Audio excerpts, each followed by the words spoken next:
You're listening to Rikki and Jimmy on Relationships, the show where we uncover the thoughts and behaviors that are sabotaging your relationship and what you can do about it. Jimmy and I are passionate about sharing the ways that imperfect partners like you and I can shift unhealthy relational dynamics and create closeness. So welcome. Drop your defenses and open your heart, eyes, and ears. Let's learn how to be the best partner we can be together. All right, we're going to jump right in. Rikki and I are so excited about this topic today. We're going to talk about what to do if your partner isn't interested in meeting certain needs that you feel like you have in a relationship.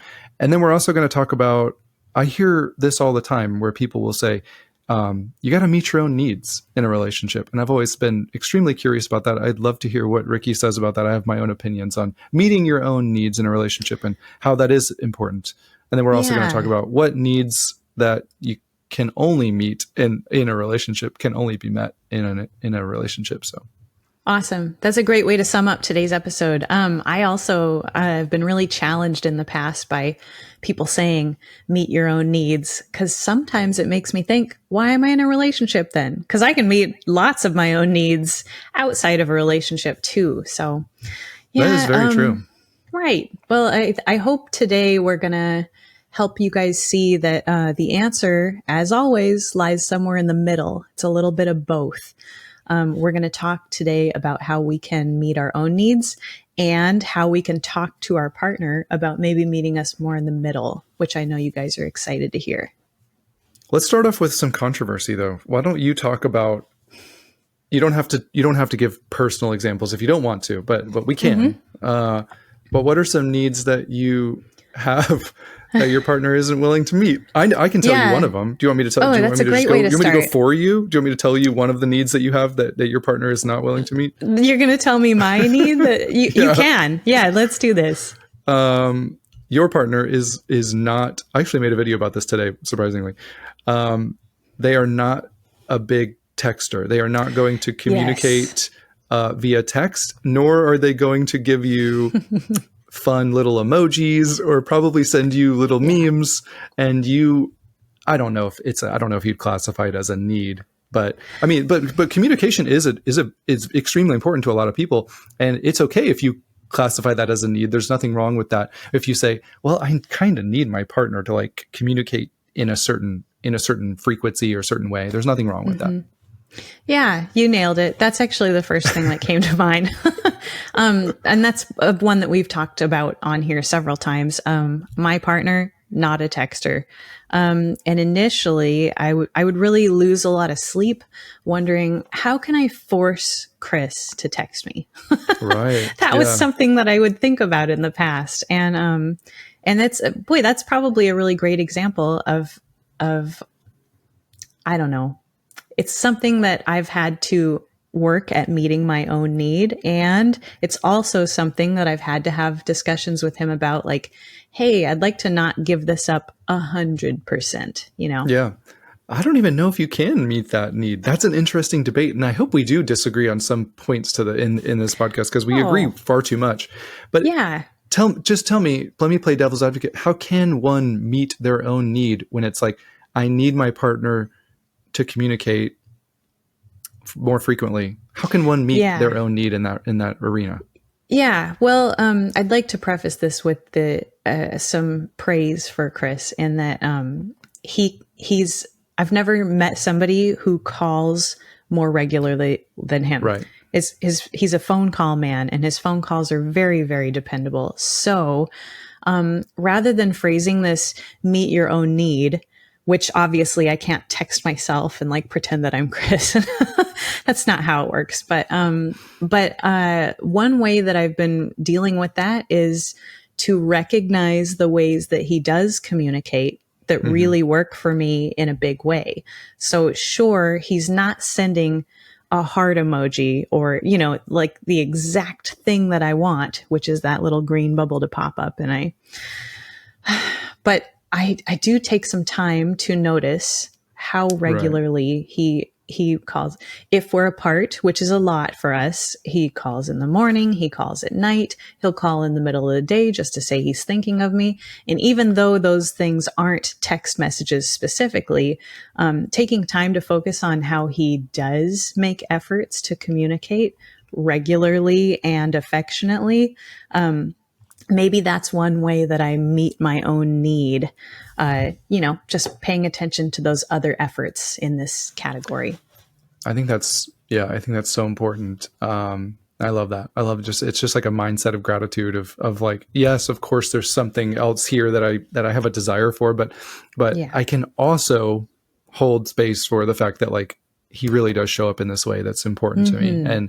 And it kind of gives you this space to, it's not necessarily like you're giving up on that need, but it's just space to appreciate both like, okay, this is something that I would want more of, and I can accept that, but it's not a deal breaker.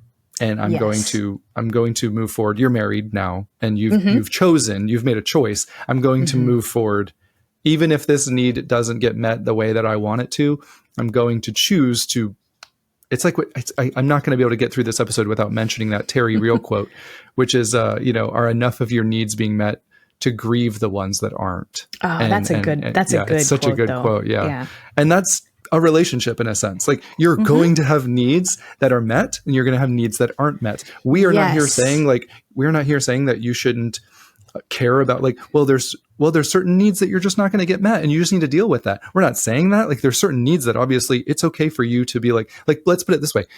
If Chris, sorry if I mentioned his name. I don't know if you mentioned his name, but I did several times. If Chris if he wasn't a caller or a texter, you guys probably wouldn't have been together, because that is such an important need for you. So there's nothing wrong with, it's not like you're denying that altogether. If he wasn't so good at the calling portion, then you would have already kind of been like, this isn't the relationship for me. So there's still a space where we stand up for ourselves and say, this is a really important thing for me. And it's a non-negotiable at this point, but you know what I'm saying? No, you really nailed it. Taking time to focus on the ways that need does get met, maybe not in the very specific way that I want it to. That's how I get through that. I have recognized that regular communication is a must-have for me, but I can also accept that I don't need that regular communication to look exactly like I want it to, and I can still be happy. Yeah. Are you willing to admit another one, or should I go next? You should go next, because I'm going to need a second to think about it. Do you have one or no? The only one I can think of is just very. It's just very. I don't know if it's. Okay, I'm going to make it as PG as possible. And this, and I don't mean to like out Emily for this, but like, right. I don't even know if this is a need. We could debate on this as a need, but like, it obviously has to do with the bedroom. What a shocker! Okay, I'm a dude, and it has to do with the bedroom. But it's more just on spontaneity, and like, this is going to get TMI obviously, but like, and there's a lot of people that are like this. I mean, men and women listening, but like, you really enjoy the spontaneity of things. Like you really enjoy when your partner is just spontaneous with you, and it's just like, we don't even need to talk about like the R-rated. I'm just talking about like physical intimacy, affection, like just the spontaneous, nature of it. And that's what really makes me feel loved, when somebody's just super spontaneous and playful and stuff like that. And for the longest time, it wasn't like that. And and that was obviously extremely difficult for me, because I mean, like I said, not to divulge too much of what she went through, but we have 4 kids. She went through a lot of postpartum depression, and very common too, by the way, to anybody listening. And she could not just turn on playfulness. It's not just like, she knew that was important to me. She knew that like sexual playfulness, affection, spontaneity was important to me, but she couldn't, she was more like, that's just not who I am. And I don't feel like I'm that person. And I can apologize for that, but it's not going to like, it was almost just, it was a kind of like a hopeless scenario where it's just like, that's not who I am. I can't provide that for you. Totally. I can relate to that in that, I'm kind of serious. I'm kind of a serious person. I'm not silly. And my partner is super silly. And I know that there are lots of times when he would love for me to be more, joke around with him. And man, I wish I was like that, but I really don't know how to be. So that's tough because sometimes it looks like our partner is like digging their heels in and like, this is who I am, accept it. When sometimes like your partner is like, man, I don't even know how to be that person that you're asking me to be. Yeah. Yeah. Yeah. I mean, not to mention, that was the first thing that came to my mind. Things are so much better now that we've kind of, now that our youngest is 4, we're finally getting to, we still have 4 kids under 10. So of course it's still a madhouse over here, but, we're both stressed, but we've really found a way to just tackle this stuff as a team, and not feel so stressed independently and more like, let's do this as a team. And that's been so nice. And that's obviously increased just the playfulness of the, in the relationship. So totally. So Jimmy, you're saying, with that one, you were able to recognize that maybe it was like life circumstances and the season of life that you guys were in that was preventing her from being able to help you out with that need. Yeah, I really think it was. Awesome. And it's not easy to wait. And I know that there's a lot of people listening that are thinking like, that's not even a real need. Like, that's just kind of that's just a want. Like, I get that. But also if you're someone that's like me, then you're thinking to yourself, yeah, no, but that's really important. Like, that's really important. It's not, when you have someone that's just like all of a sudden non-affectionate for years, you're like, that's no, that's really important. But at the same time, totally understandable when you're going through a mental health crisis of like severe depression or something like that. Absolutely. And one of the cool things is that we get to determine what we need and what feels very important to us in a relationship. So some of the stuff that Jimmy and I bring up might sound silly to you, or it might be the kind of thing that you're like, I would never need that. But everyone individually gets to pick that for themselves. Yeah. What's wild is, I can't remember the book. It's by the Gottmans. I wish maybe I'll link it in the description.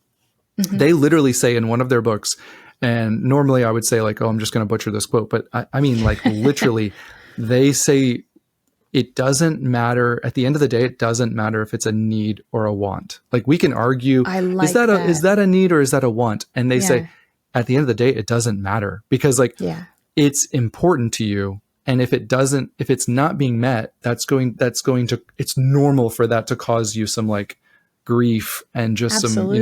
some, and I loved when they said that. I was like, that is so true. I mean, like so often we really discount, we're like, no, that's just a want. A need is like something really important, like air, and food and like, right.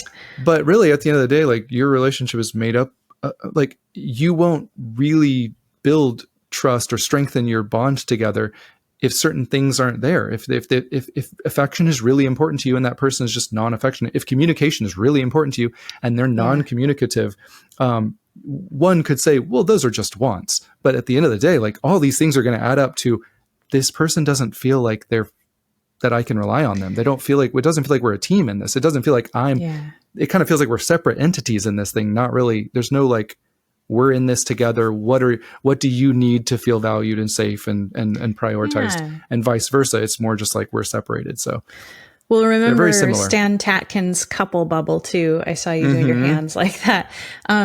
The relationship ideally is an atmosphere created by two people, and it as one person participating in that bubble, helping to create it, you should care at least a little bit what's important to your partner, even if it seems silly or you don't really understand it that much, in the same way that you would want them to care about those things for you. Now, that's a lot easier said than done. Some of the stuff that my partner cares about, it's really difficult for me to hold those as important, sometimes because I'm straight up opposed to them. I'm like, that's not something I'm comfortable, I'm not comfortable with.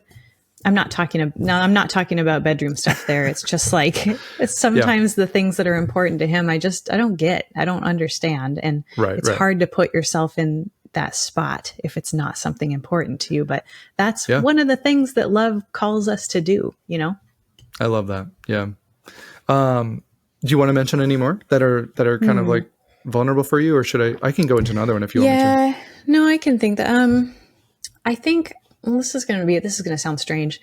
My partner's super particular. He likes the house to be a certain way. I know I've mentioned this in episodes of the past. I'm a lot more laid back. Like a Of course you lot are. more Yeah. laid back. Two OCD people just don't get together, do they? No, they don't. I know it's a shame. That should be on the dating apps. Like, how OCD are you? And Right. anyway, we're kind of you're the opposite opposite? like that. Perfect. Yeah, this is a match. So sometimes I really wish that he would give me a break on a lot of stuff. Of course, which love calls us to do as well. Yeah, it does. But that's a tough one. That's a tough one for us. So I will say, hey, could you give me a break? And sometimes he'll straight up say, like, I don't know that I have that in me to give you a break on this specific. Like, I really feel like I need it to be this way and you need it to be a different way. So what a perfect example of a situation when, two people's needs feel like they're pointing in opposite directions, and it's really important to both both people. Yeah. It's getting late over here. For me, I didn't know, first of all, for anybody listening, like, you probably asked yourself, we've said the word need over and over. There's so many of you that are saying, I don't even know what my needs are. And that was me, probably Rikki. Yeah. Like, early in my relationship before doing all this work. And one thing that I didn't even know that I needed was I needed safe, honest, vulnerable communication. And I didn't know I needed that. And we didn't have that. We didn't know I didn't know how to truly be vulnerable without just being passive aggressive or giving the silent treatment or just wanting them to understand me better instead of like just being direct and vulnerable and clear. I never once said the words, hey, this isn't working for me. Like this specific thing. I don't mean like the relationship as a whole, like that's a different story, but like, hey, just this thing isn't working for me. I need us to figure out how to do it a different way. Never once said that. And if anybody's listening that's like, I've never said that either. I'm not saying you have to say it like that, but you have to have some level of honesty where if you're feeling that inside of you, where you're like, this isn't working for me. Like this situation just isn't working for me. If you don't feel like you can tell your partner that, that's a huge issue. Way bigger than you think it is. You don't think it's a big issue because you've already discounted it in your head. You're like, well, I can't tell my partner that because it would just cause a fight. Okay, what did you just admit there? You just admitted that you can't actually be honest with your partner. Like that's a huge problem. Like this is your partner. So what's going to happen now? There's a cascade effect that you're not even cognizant of. What's going to happen now? I don't feel safe to tell my partner something because it's just going to cause a fight. Okay, well, what's next? What's going to happen now? Like what starts to happen is that connection erodes and trust erodes and intimacy erodes and you don't feel safe in this relationship. And all of a sudden you get to a place months, years later, where you're just like, I don't feel connected to this person. And it all started with that one problem. And I'm not saying that you might be thinking, well, yeah, but I can't do anything about that problem. Because like I said, even if I was, then they would just yada, yada. I'm just reminding you that was a big problem in my relationship. And it led to us being just massively disconnected in years of therapy. So I'm just telling you where the road ends. You can give me all the excuses you want. Well, yeah, but it's not going to, nothing's going to change. Okay, well, I can tell you where the road ends. Let's get it. The road ends with you being massively disconnected from each other and in therapy for years, $10,000 now, where you both have to learn how to communicate. So you can either nip that right now, where you're like, oh, I don't feel safe to talk to them. Oh, that's a big issue. We need to go see someone right now because I already know where that's going to end. And I hope you're enjoying this long rant on my relationship problems. But no, it's great. I'm just passionate because I don't want people to make the same mistakes that we did. You're right. It's absolutely a huge deal. That's one that can be tackled outside of counseling too, if a couple is collaborative with it. Chris and I have not been to counseling before together, but we have worked as a team and done a lot of work. Because we've done a lot of work specifically on the issue of being able to bring up sensitive topics, because both of us said, hey, we notice the other person not bringing up important things, and we want the other person to bring up important things. So will you work with me on bringing up important things and receiving it well? And both of us said, what you had yes, was I will try. 2 partners who were interested in that. Yes. And the vast majority of the time, there's only one. I wish that was different. I'm just saying, like, what you had was 2 partners who were interested in that. And sure. Which is some of our listeners. We get emails where sometimes it's, and kudos to you guys. That is, you can move mountains with both people working on an issue. But like Jimmy said, if it's just one person, a counselor can really help kind of bring that other person into the fold. Like, can impress the importance upon you of that being a 2-person job, you know? And it's important to say, to not go into it with the mindset of, we need to go to counseling because of you. Oh my goodness. Yes. It's way better to go to counseling saying, we need to talk to a counselor because I want to understand you better. I want us to understand each other better. It's never like, we need to go because of you. It's we need to go because of us. Let me go back real quick to the people that are saying, like, I don't even know what I need, because that's such an important concept. So here's one thing that you can do when you just don't even know what your needs are. I want you to think back to a relationship that didn't work and think about what you weren't necessarily getting that you felt like you needed more of. At least think about sometimes it's hard to think about what we do need, but it's easy to think about what we know we don't want. And that will give us a better clue on what we actually need. Like, well, I know that I didn't like it in my last relationship when my partner drank too much. Like, okay, well, so you probably need a partner that's like, more cognizant, like they don't drink heavily, and that's okay. Yes. You're perfectly reasonable to say, I need that in my relationships. It doesn't make you, narrow-minded. That's not a problem. So part of the problem is that we don't feel safe, or we don't feel like we can it feels selfish to admit that we need things. That's one of the biggest problems. Right. I can distinctly remember that feeling in my early days in this relationship, and definitely before this relationship. I would think of things that I thought, that sounds like something that I would like, or would like to request, or feels good. And I thought, you know what, though? You're just lucky that somebody likes you and is talking to you. So just don't rock the boat. That makes me so sad to say. But now I know that anything that I can think of that feels good or feels bad and I need to talk to my partner about is a good thing for me to bring up. Yeah.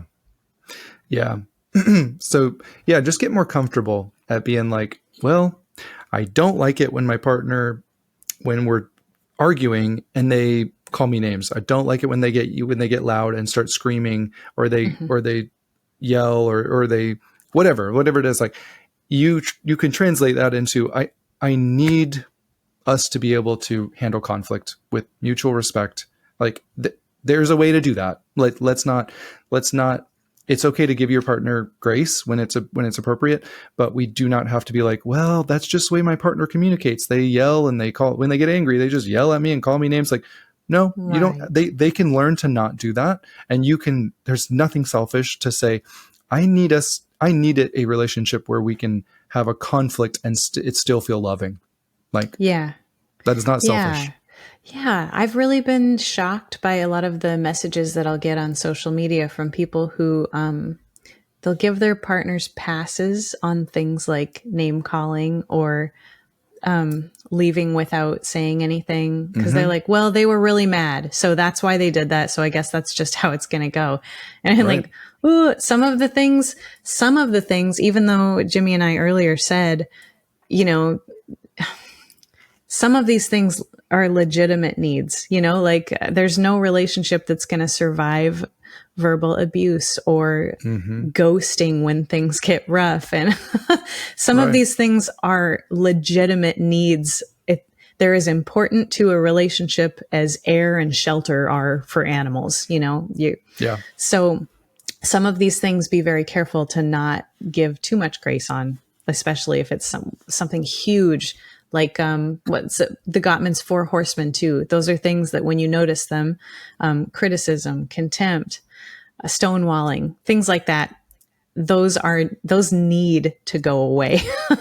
So if you're seeing them in your relationship, it's okay to tackle those and be really strong with your efforts to do so. Something other than that, like my partner isn't texting me as much as I'd like them to, that's when you start maybe taking some other avenues, like, okay, I'm going to focus on the things that they're doing right. I'm going to find gentle ways to bring up how I feel about this. Anyway, that felt like kind of a tangent, but no, it was fine. And sometimes sometimes it's difficult to just communicate that. You eventually got to the point where you were like, hey, like I know it's silly, and I know that this isn't something that you even want to get good at, but like, I would really love it if you texted me, like more.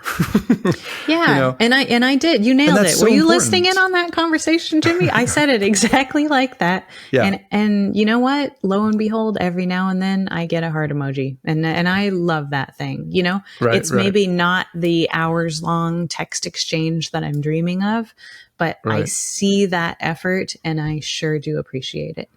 Yeah. Yeah. And I think even if, like in my own marriage, there's been plenty of times where I have been vulnerable enough to express a want or a need or whatever. And she's been like, I mean, that's just not really like, I'm just not really, I don't know. I don't want to use the wrong phrasing because I don't remember exactly what she used. I don't want to like paint her in a negative light, but like, that's just not who I am. Like, that's just not something. It's just like he's never going to be that. He's never going to text you. And that's okay. Like, relationships can still survive. Right. Yeah. Right.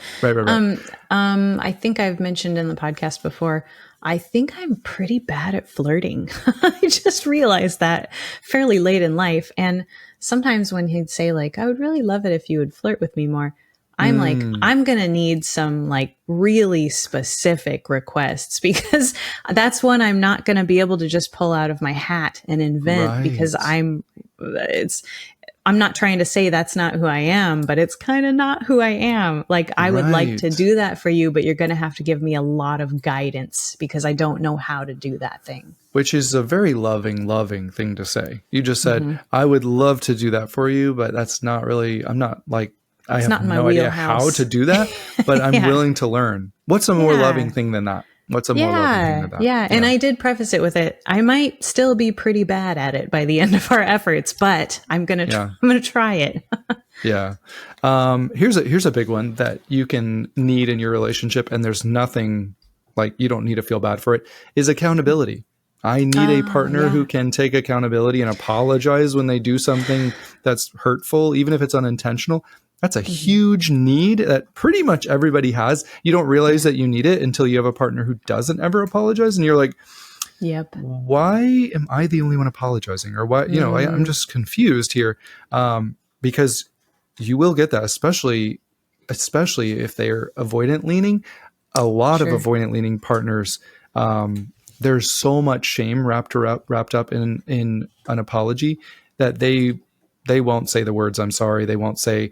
They're just not going to do it because they have this concept that if I apologize, then I'm bad, and this is just going to move us farther apart. This is never going to connect us. They literally don't realize that taking accountability and asking one question, like, how did my words and actions impact you? Just one question. They actually see that as, no, that's going to disconnect us. And I'm not saying that this is that they're thinking about this logically and rationally. It's just like inside of them. It's their gut. Their gut tells them, don't do that. It's not going to lead anywhere good.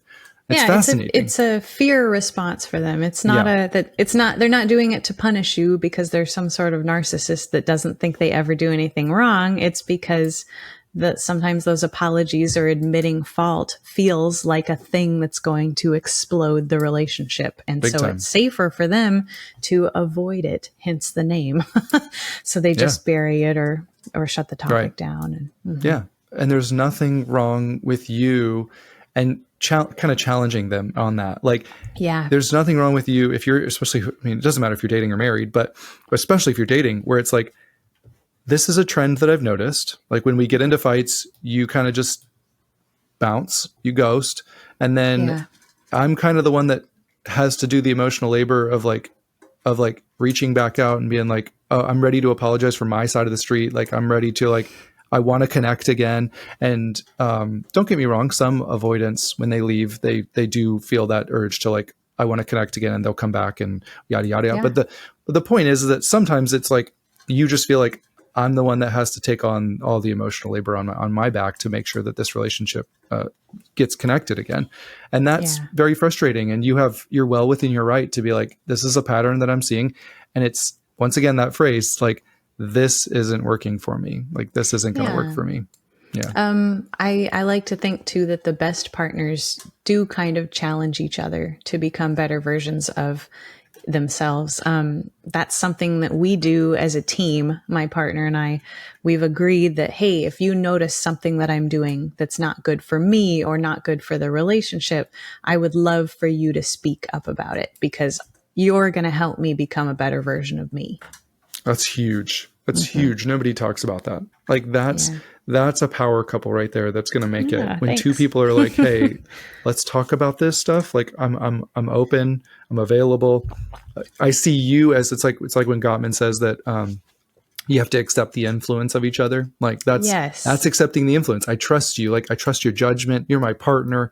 You're my lover. Like I want you to speak up when something is on your mind. Like, especially, and not to mention that, but just like, I'm going to become a better person because of you. That's huge. Yeah. That's huge. Even better, Jimmy, we solicit each other's influence. That's like that's been the best thing, you know? It's not just, hey, I noticed my partner giving me feedback. It's like, I'm actively asking my partner for feedback on how I can do better. Both of us are, not just one. I think that's just, that's lovely. That's amazing. Like, what a great example.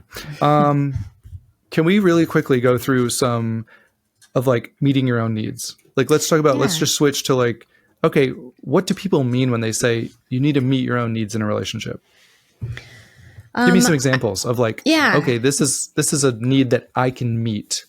Right. Well, my favorite thing to talk about when we bring this topic up is to make sure that people know that a lot of times we treat relationships as need fulfilling machines for us. I'm in this relationship because it will do certain things for me and make me feel certain ways. And when we have that kind of an attitude, we forget about our own work. As one half of a relationship, it's our responsibility to be trying to meet some of our own needs so that we haven't just hired somebody else to do all those things for us, you know? Not to mention it's overwhelming for any one person to feel like all their partner's needs are their responsibility. Yeah. And I want to say I've fully been that partner before, a person who unfortunately looked at another person as somebody whose job was to make me happy, or, you know, if I felt any sort of negative emotion, it was their job to pull me up out of that. I wasn't doing any of that on my own. Thank goodness. And now I know I'm a full 50% of that. And I try to go the extra mile too, just because I feel like that's, I don't know. I like to take my weight off. I like to take the weight off of my partner when I can, you know? I love that. If two people said that about each other, man, relationships would be. So what comes to mind when I think about meeting your own needs? What I assume most people are talking about when they say that is, well, one, sometimes we look to somebody else as like for like an external validation standpoint. Like I need you to kind of, if I can't feel valuable unless you like tell me I'm valuable, unless like you, it gets real codependent real quick. Like I feel like that's kind of the essence of codependent relationships, where it's like, I'm constantly defaulting to your needs. Like I can't really feel valuable and lovable unless you tell me I am, or unless you validate that in me. And of course we all validate in any relationship. We're validating, you know, each other, positively or negatively, but we should really have a lockdown on our own worth and value. We shouldn't need someone else to validate that. I would assume you would agree with that. Yeah, absolutely. I think it's important in a relationship that the other person wants to validate us a little bit, but if we can't validate ourselves, we're really jumping into a pool without knowing how to swim. It's really vital that we know how to say, hey, I'm looking at myself. I see this thing that I want. I see this thing that I feel, and I feel good standing up for that, regardless of what anybody else says, because I'm going to try to be my own best advocate. I don't need somebody else to agree with something for me to know that I feel it or need it. Mm-hmm. The other place would be like emotional regulation. So often, especially if you're anxiously attached, you kind of need your partner in order to feel okay. Like you have a lot of, especially during a conflict, you are dysregulated and you need your partner to like regulate you. And there's something to be said about like, Sue Johnson says that we are essentially wired to find disconnection extremely threatening. So like there is, of course it makes sense that when you're in the conflict or when your partner, when there's a disconnection in your relationship, of course it makes sense that that's alarming to you. And like, anyone who struggles with anxious anxiety or anxious attachment in the past, they know that feeling of when there's some disconnection and you just feel like, I need to fix this. I need to bridge this gap so badly because I just don't know what's going to happen unless I can make this right. And that's why we call them 14 times. And that's why we text them, blast text them. And I was so bad. Like I would text people. I'm so passive aggressive. Like I couldn't just come out and tell them like, I'm panicking because like, I'm afraid of this. I would just be like, hey, when you have a minute, like, is there any way that like we could, I'm sorry I've called you 4 times, but I just, if you could let me know when you're, instead of just being honest with them about like, I'm freaking out over here. I did the same. Yeah. And so there's also something to be said. So about us owning that and like doing the work of like learning how to regulate and learning how to, it's okay if I'm not saying get rid of that feeling. Like you're still going to be anxious about the disconnection, but you can like honor that in yourself and you can go like you can go take some deep breaths. You can go take a moment and do some journaling. You can go and explore it instead of just like, oh, I'm having this feeling and now I need you to fix it. And I'm going to call you 14 times and I'm going to text you 900 times because you're the solution.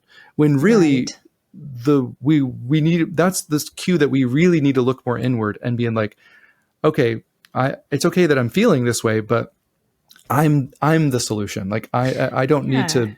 Yeah. So you can maybe talk better about that. Yeah, that's been one of the best parts of addressing my own anxious attachment is realizing that those feelings of anxiety that pop up when I feel my partner pulling away is not a cue that my partner's not doing enough. It's a cue to myself first that I'm experiencing something that I might try to work on and address. And then if I can't just breathe through that and talk myself through that, then it's a cue that I need to talk to my partner about it. So that's great. It made those feelings of relationship anxiety less threatening, less scary, and more. I just learned to look at them in a different way. This is a call to action for myself. And when you do that self-regulation work, when you get better at it, because it's not like the goal isn't perfection. It's just like growth in that area. But when you do that, it's just like what Rikki said right there. Like, when we do communicate that to our partner, it's a massive difference between us communicating from a dysregulated standpoint and us communicating from at least trying to be more regular. Because then we take responsibility for our emotions. Yeah. We don't blame them. We don't come at them so critically or passive aggressive. I guess you're going to do this now. Thanks for coming home. It's more like, hey, I need to talk to you about like what I'm struggling with. And I was hoping that we could like figure this out together as a team. It's a way more collaborative approach rather than blaming, because that's how we get caught in those negative cycles where it's like, I didn't do any of the regulation work and now I'm furious and I'm blaming you, but really I'm just scared on the inside, or whatever the emotion, whatever the core, maybe I'm just sad, but I'm not going to communicate that, because anger is much more safer and passive aggressiveness is what I'm used to. But it's so important that when we do that work, we come at them way more honest and vulnerable. Yeah.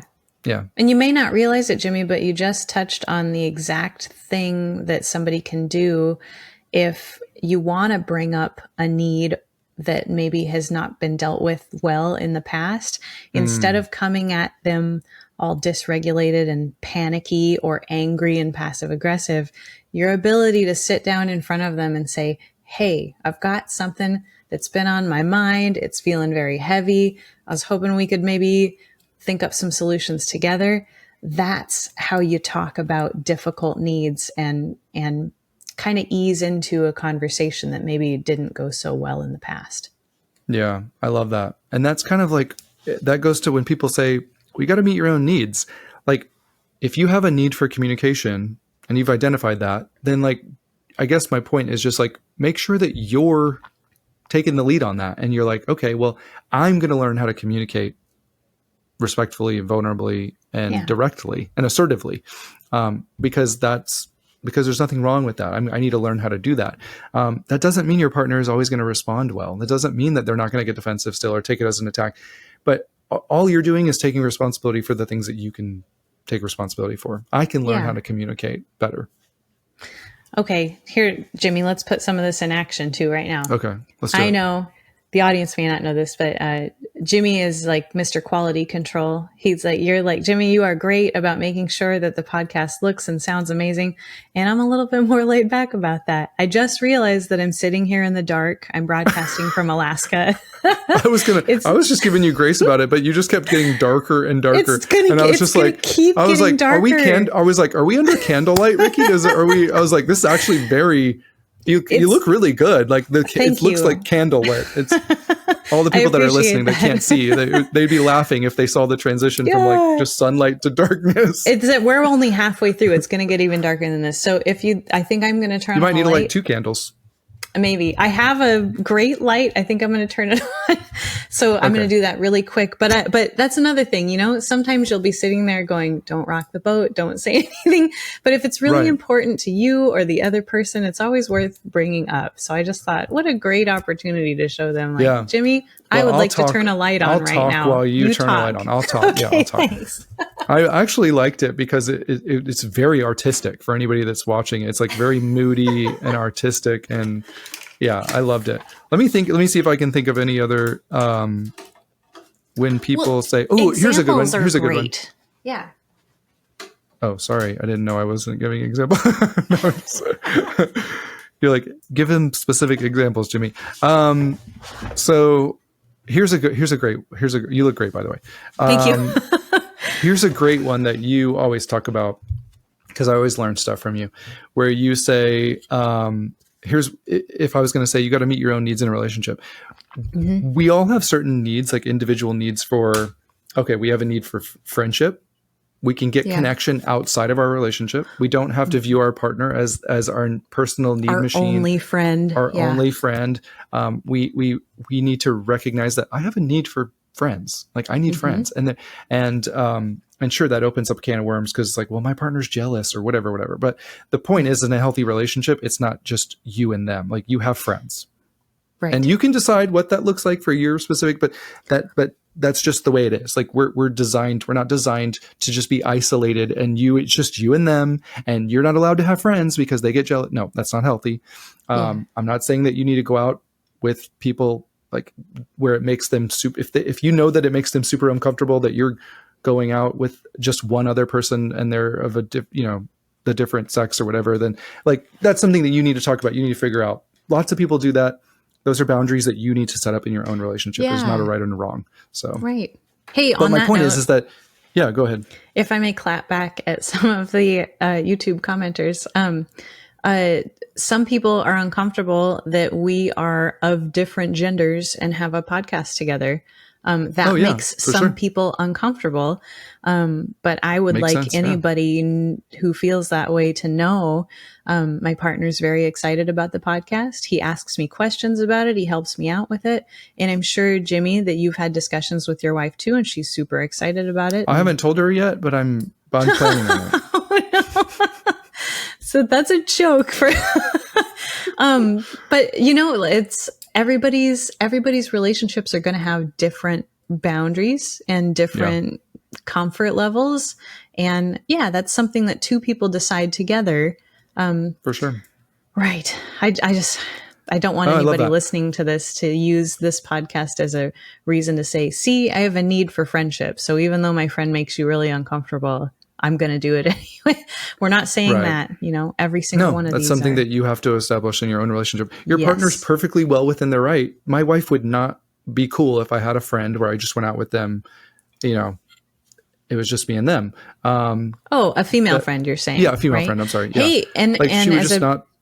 Right. Yeah. And as a perfect example of how everybody's different, my partner and I both have opposite sex friends that we hang out with one-on-one all the time. And it's not an issue for us, but for others, it might be, and that's perfectly okay within their relationship. Yeah. Yep. Perfect. Where that was going, where that tangent was going, that I'll probably just cut out. No, I'm just kidding. Is that you might have a need for adventure. Let's say that. My gosh, I love hiking. I have such a need for adventure. And there's a part of me that, gosh, I wish my partner had. My partner doesn't have a need for adventure. They just don't really care about hiking, and they don't want to go snowboarding with me, and they don't want to climb that thing, and they don't want to. And you need to meet your own need for that in the form of, I'm still going to go do the things that I love to do. Like, I'm going to go hiking. I'm going to go hike that mountain. You're more than welcome to come. But but it's okay if you don't want to, because I have 3 of my buddies that are going to go with me, and we're going to go have a blast. And that's a great example of I'm meeting my own needs. Everything doesn't have to revolve around this relationship. Yes. I love that. And on that note also, which is such a perfect example, I know you plucked that right from my relationship. I did, yeah. My partner is super adventurous. He loves to hike giant mountains, and I maybe I'm capable of it, but it's not a great time for me. So I do what I can as the partner who's not super adventurous to I try to extend myself a little bit, but I don't abandon who I am as a kind of play it safe flatland hiker.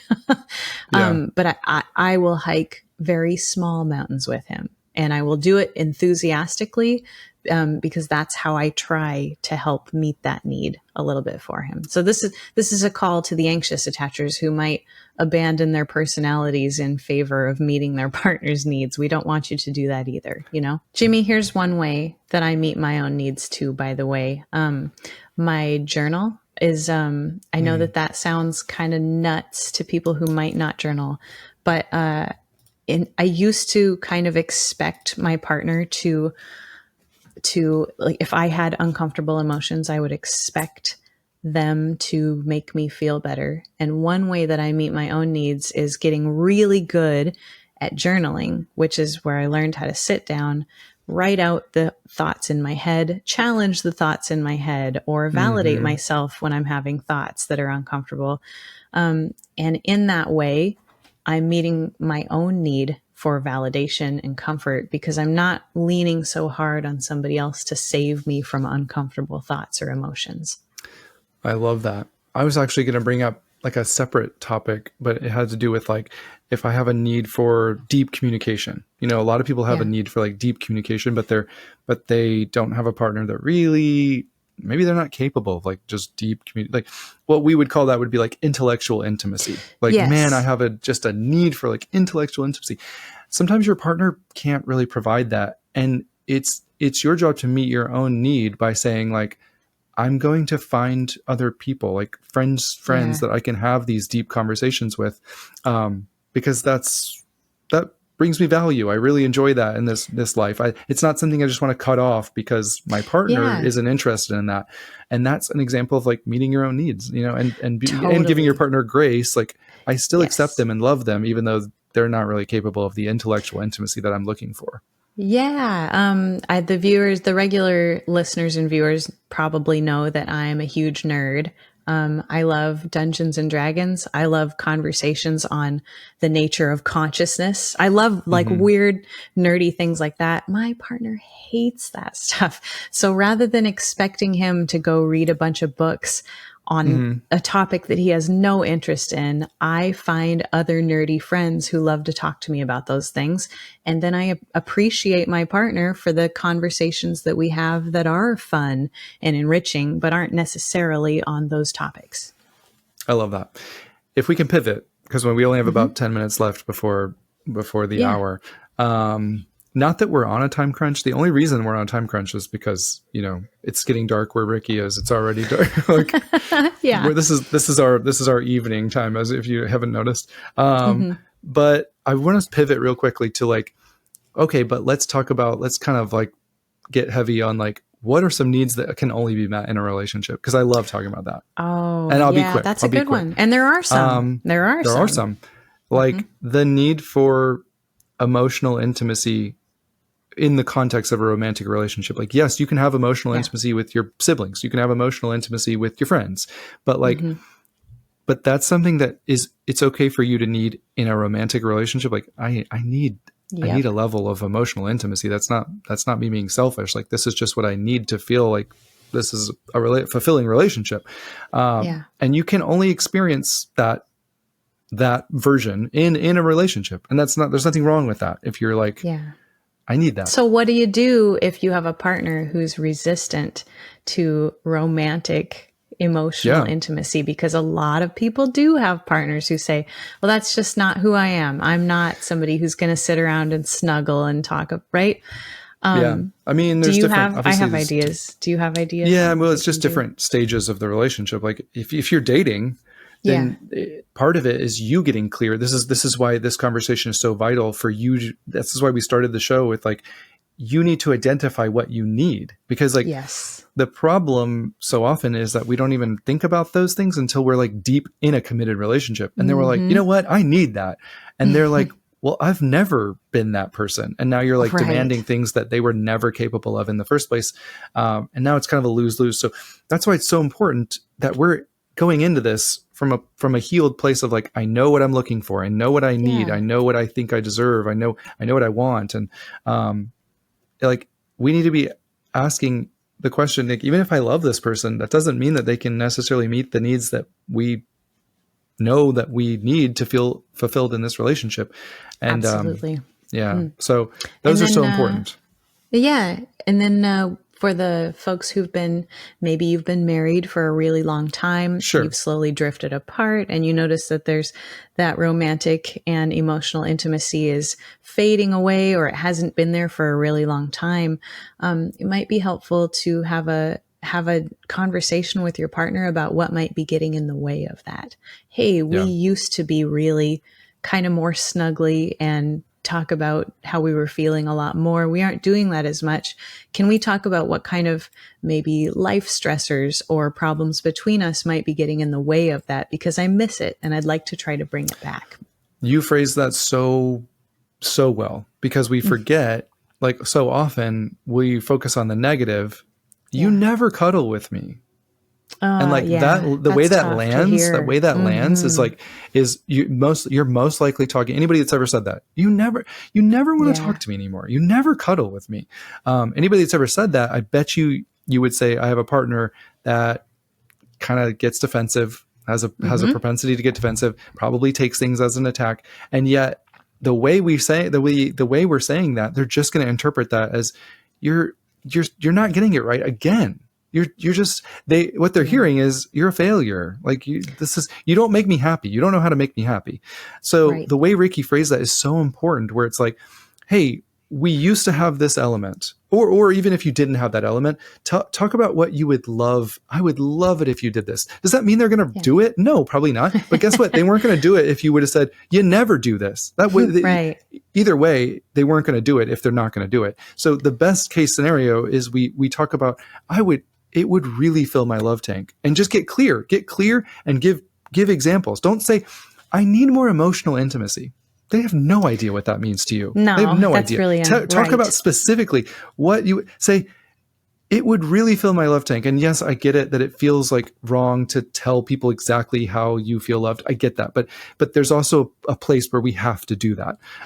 Because people aren't mind readers. They're not mind readers. You know, I'm back to the flirting example. You know, my partner, I would love it if you would flirt with me. I'm like, I don't know how. You need to tell me what that looks like to you. I need some instruction. Yeah. Mm-hmm. Maybe your partner needs more communication. Well, you need to ask them, like, what does that look like to you? And they might say, well, I would love it if we could if for just 15 minutes every night, you know, after the kids went to bed, before we get on our devices and just like, you know, veg out. Zone out.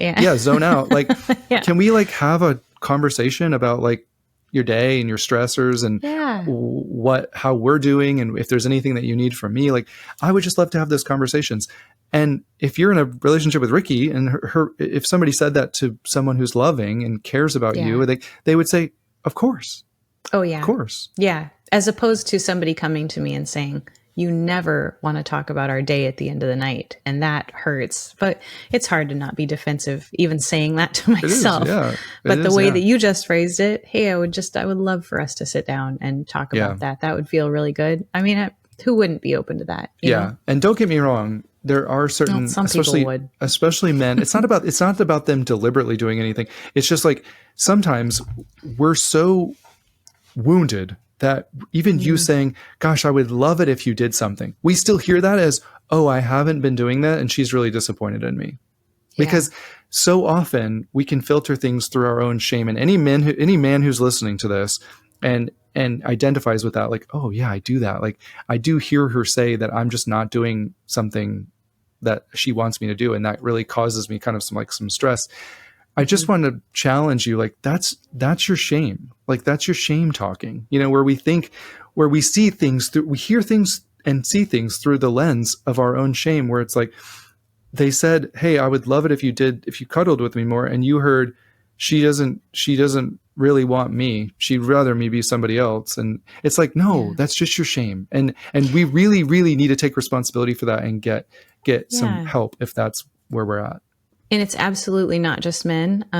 If you had a very critical parent growing up, it can be 100%. Really hard to hear somebody. I mean, you might be filtering for, look at that. Now I'm all emotional about it. Yeah, you might we found the person that had the critical parent. Yeah, right. It's here. It's right here. She's here. You might hear criticism and feel ashamed, even if they have a super gentle startup when they're asking for things. And that is your work. It's my work too, obviously, to try to receive those comments without trying to defend yourself and prove to them why you're actually a wonderful partner. I love that. Yeah. I love that so much. Anyway, yeah, wow, that one beautiful. Got heavy, Jimmy. Thanks. No, that was beautiful. This is what this is all about. That's what this is about. It's true. But I want to encourage anybody. Sometimes this stuff comes from really old wounds. It's not necessarily that you're bad at relationships or that you're failing or doing. It's like we learned these lessons. We learned the wrong way to be a really long time ago. So sometimes it takes a really big effort and a lot of practice to unlearn that and to learn how to receive our partner's pleas and requests with an open heart instead of one that's trying to protect ourselves, That's beautiful. And you can do so much healing with two people just admitting that, like somebody admitting like, I do filter through the negative. I do hear you say things and you're right. It's just like, it's like what Jimmy was saying. Like, it's just my shame. I heard it and that's not what you said. And, that's so healing. And for us to say, like, if I say something and my wife really struggles with shame, if I say something and I hear it in her voice, in her response, I hear the shame, I will go, what did you hear me say? Oh, because so that's often, great. So often she will say, she will catch herself and she'll go, well, you said, did you take the trash out yet? But what I heard was like, I'm not good enough. Like I'm lazy. You were calling me lazy. Yep. And that's our own work when we're like, oh, I made that. Oh, now I hear it. Like I made that narrative. And then I responded with like, geez, I haven't gotten around. All right, I'm defensive. And the other person's like, no, I was not. I certainly wasn't trying to attack you. I was just asking. I was about to do it for you if you haven't done it, with, whatever the case may be. Usually the roles are reversed. Obviously, most of the time men are not asking women to take the trash out, but Right. but the point is that like, yeah, I love talking about certain things that you're only going to experience with your partner. Like connection's one of them in my mind. Like connection requires certain things in my book. And we could do a whole nother episode on what does connection require in a relationship. But the point is that certain things need to be present. We talked about this in the very beginning of the episode. Like certain things need to be present for you to feel connected and fulfilled in this relationship. You need to trust them, Yeah. I'll be the one to say it. The vast majority of romantic relationships, sexual activity is restricted to within the romantic relationship. And so if you're having issues with that, you might find a counselor or a sex therapist to go and talk to. There are wonderful books out there to help people with those issues who might be too shy or afraid to talk to a professional about it. But that kind of thing that the vast majority of couples cannot get outside of their relationship, that needs to be addressed within the relationship and not pushed under the rug. That can be a tough one. Thought I might just throw that out. You have to be able to have those difficult discussions. Like you have to. You're two mature adults in a healthy relationship. You can have those discussions and talk about. You can talk about sexual differences and libido differences, and you're both a team. Like you don't judge the person for having a higher libido, and you don't judge the person for having a lower. You just talk about. Are you going to show them a really important book? I am. You could tell I was reaching for it. I wanted this book actually. I want to say it just came out today. So by the time people see this episode, it's going to be out for a few weeks. But The Anatomy of Desire by Dr. Emily Jamia. This I'm right in the middle of it, and so far it's my favorite book on. Oh, I can't wait! I'm gonna order it. Navigating. I don't know. Maybe it's got stuff about different libidos, but it's also just like how to talk to your partner about it. And I love that. I don't know her. She doesn't know that I have this book, but her reps know that I have this book. Yeah, right. Maybe. But this is a good one. So maybe Jimmy, you could link that in the comments for people who are having issues with not being able to connect with their partner on that subject. I love that. And I loved this episode. Thank you for doing this, Rikki. Yeah, this is, you know what? I hope you don't spend like too much time editing this one like crazy, Jimmy, because sometimes I think some of the interruptions are, that's life, Yeah. These difficult conversations that we have with our partner, they don't go smoothly. And sometimes podcast episodes don't either, True. Sometimes it gets dark. Sometimes you forget that it's November in Alaska and you're sitting in a room that's not lit, Right. Yeah. But I hope this helped. I hope this helped you guys too, because I do get an awful lot of questions on social media from people who, they have needs, they have dreams for their relationship, and it's just not happening and they don't know what to do. I love the questions. They're great fodder for posts that other people might find very helpful. It was great getting to talk to Jimmy about this too. So thank you all for your questions. Yeah, we're really grateful for you guys. Thank you so much. And can't wait for the next one. Yeah, thanks too for your patience. I'm not sure when the next episode's coming out, but we kick them out as quickly as we can. And we love the support that we get from you guys on YouTube and on the reviews for the podcast. Thank you guys. Bye. That was great.